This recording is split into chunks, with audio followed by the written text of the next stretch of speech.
नमस्ते बच्चों। आज जिस टॉपिक पर हम चर्चा कर रहे हैं वह है उद्योगों के स्थानीयकरण से संबंधित सिद्धांत। उद्योगों की स्थिति बहुत ही महत्वपूर्ण तथ्य होती है।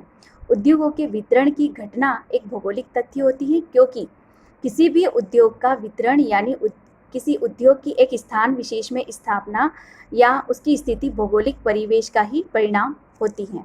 उद्योगों की मूल विशेषता इनके आकार, कार्य तथा इनके संबंधों की होती है। इस संदर्भ में ही कोई भी उद्योग एक स्थान विशेष पर एक निश्चित स्थिति लेकर स्थापित होता है। उद्योगों के स्थानीयकरण से संबंधित कई सिद्धांत प्रतिपादित किए गए हैं, जिसमें एक प्रमुख सिद्धांत है अल्फ्रेड वेबर द्वारा प्रतिपादित उद्योगों के स्थानीयकरण से संबंधित सिद्धांत।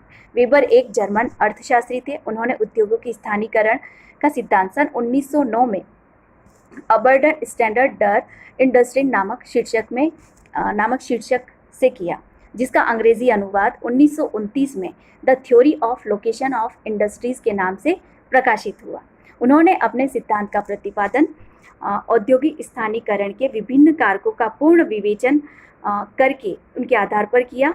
उनके द्वारा यह ज्ञात किया गया कि लागत में कुछ मूल तत्व अलग अलग स्थानों पर समान नहीं होते हैं, अलग अलग होते हैं, जैसे श्रमिकों की मजदूरी, यातायात की लागत आदि। दूसरी ओर लागत के कुछ तत्व ऐसे होते हैं जो सभी स्थानों पर लगभग समान होते हैं, जैसे पूंजी पर ब्याज, मशीनों का ह्रास आदि। प्रथम वर्ग के लागत तत्वों का ही उद्योगों के स्थानीयकरण पर सर्वाधिक प्रभाव पड़ता है। इस प्रकार लागत विश्लेषण के आधार पर उन्होंने स्थानीयकरण के कारकों को दो वर्गों में विभाजित किया। यहाँ हम सारणी में देख सकते हैं औद्योगिक स्थानीयकरण के निर्धारित जो तत्व हैं, उसके दो प्रमुख कारक हैं, प्रादेशिक कारक और दूसरा है स्थानीयकरण कारक। प्रादेशिक कारकों को उन्होंने दो प्रमुख कारकों में विभाजित किया है। एक है परिवहन लागत से संबंधित कारक और दूसरा है श्रम लागत से संबंधित कारक। तथा स्थानीय जो कारक हैं वो भी पुनः दो भागों में विभाजित किए गए हैं, एकत्रीकरण कारक, विकेंद्रीकरण कारक।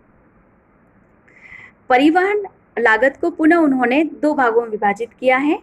एक तो है यातायात किए जाने वाले माल का भार यानी कच्चे माल का भार, और दूसरा है यातायात की दूरी। इसमें जो कच्चा माल है उसको दो भागों में विभाजित किया है। एक तो वह माल जो सर्वत्र प्राप्त होता है, और दूसरा है जो किसी स्थान विशेष यानी स्थानीयकृत पदार्थ।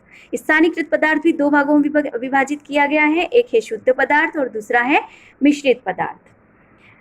इसी तरह से श्रम लागत को भी उन्होंने दो भागों में विभाजित किया है। एक है श्रम लागत निर्देशांक से संबंधित कारक और दूसरा है स्थानीयकरण भार से संबंधित कारक।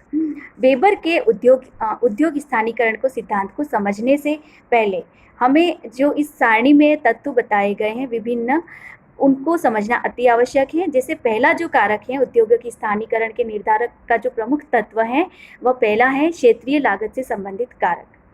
इस कारक में दो मुख्य यातायात लागतों का उल्लेख किया गया है। पहला है यातायात लागत, जिसमें कारखानों तक कच्चे माल तथा अन्य आवश्यक सामान को लाने तथा निर्मित माल को बाजार तक पहुंचाने में जो यातायात लागत उत्पन्न होती है वही है यातायात लागत। इस यातायात लागत के दो प्रमुख तत्व हैं। पहला है यातायात किए जाने वाला भार। समस्त कच्चे माल एवं पदार्थ जो कारखाने तक लाए जाते हैं समान भार अथवा वजन के नहीं होते हैं। वेबर ने इन्हें पुनः दो भागों में विभाजित किया है।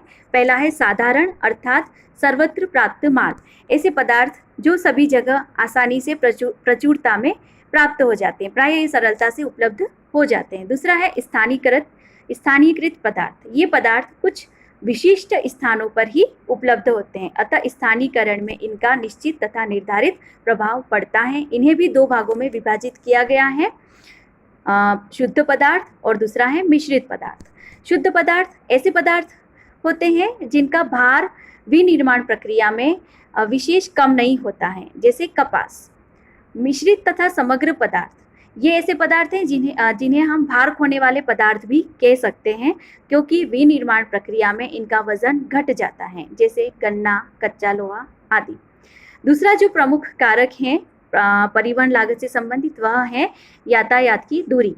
यदि कच्चे माल की प्राप्ति के क्षेत्र तथा बाजार या विक्रय केंद्र तक एक सीधी रेखा के दो सिरों पर स्थित हैं, यानी एक तरफ तो बाजार है और दूसरी तरफ है कच्चे माल की प्राप्ति का स्थान, तो शुद्ध पदार्थों की दशा में परिवहन की दूरी का अधिक महत्व नहीं होगा, क्योंकि ऐसे पदार्थों की प्रवृत्ति भार न खोने वाली होती हैं। किंतु यदि मिश्रित पदार्थों का प्रश्न है तो परिवहन दूरी का निश्चित रूप से प्रभाव पड़ेगा, क्योंकि ऐसे पदार्थों की प्रकृति भार खोने वाली होती हैं। ऐसी दशा में औद्योगिक इकाइयों की स्थापना कच्चे माल की प्राप्ति के केंद्रों के निकट ही की जाएगी, ताकि परिवहन की लागत को न्यूनतम किया जा सके। एक इसमें तथ्य आता है पदार्थ सूचकांक। पदार्थ सूचकांक क्या है? यह पदार्थ सूचकांक जो है वह उत्पादित वस्तु व कच्चे माल की वजन के अनुपात का द्योतक होता है। वेबर ने पदार्थ सूचकांक की गणना करके यह प्रमाणित किया कि पदार्थ सूचकांक जितना कम होगा, उस उद्योग विशेष के स्थानीकरण की प्रवृत्ति उतनी ही अधिक बाजार केंद्र की ओर आकर्षित होने वाली होगी। पदार्थ सूचकांक की गणना के लिए एक सूत्र निर्धारित किया गया है, जो है पदार्थ सूचकांक बराबर कच्चे माल का भार बटा निर्मित माल का भार। इसमें शुद्ध पदार्थों के लिए सूचकांक 1 होगा तथा मिश्रित पदार्थों के लिए जो पदार्थ सूचकांक है वह 1 से अधिक होगा। दूसरा जो प्रादेशिक कारक वेबर ने बताया है वह है श्रम लागत से संबंधित कारक। विभिन्न क्षेत्रों में श्रम लागत असमान होती है।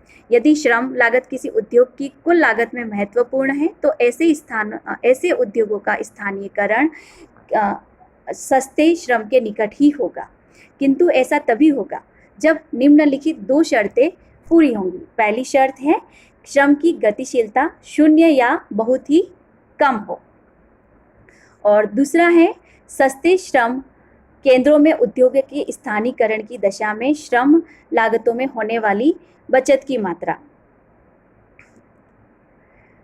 मात्रा लागतों में होने वाली वृद्धि की तुलना में अधिक हो।